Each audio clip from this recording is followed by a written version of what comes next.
2018. Siap. Lanjutkan. Terkait cuaca ekstrim yang terjadi pada November yang berlanjut hingga bulan Februari, dan sesuai siklusnya Sumatera Selatan sering ada bencana seperti banjir maupun tanah longsor, Kepolisian Polda Sumatera Selatan bersama TNI, BPBD, Basarnas, serta pihak terkait lainnya melakukan apel siaga gabungan untuk mengantisipasi bencana alam tahun 2018. Kapolda Sumsel, Irjen Pol Zulkarnain Adinegara yang langsung memimpin apel tersebut mengatakan, saat ini pihaknya terus mewaspadai dengan bencana banjir yang kerap melanda wilayah Sumatera Selatan. Walaupun bencana tersebut tak begitu parah seperti di provinsi lainnya.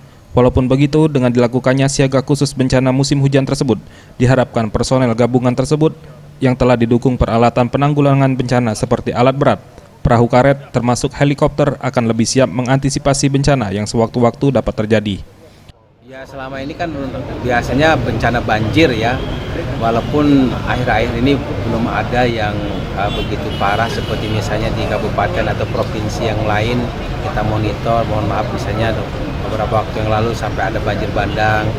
Nah di kita kan tidak sampai sebegitu, walaupun memang beberapa tempat biasanya banjir, biasanya kan hanya membutuhkan bantuan mungkin nasi bungkus, nasi kotak, kegiatan semacam demikian. Tidak sampai yang misalnya, karena kan kita memang posisi wilayah kita kan banyak perairan kan.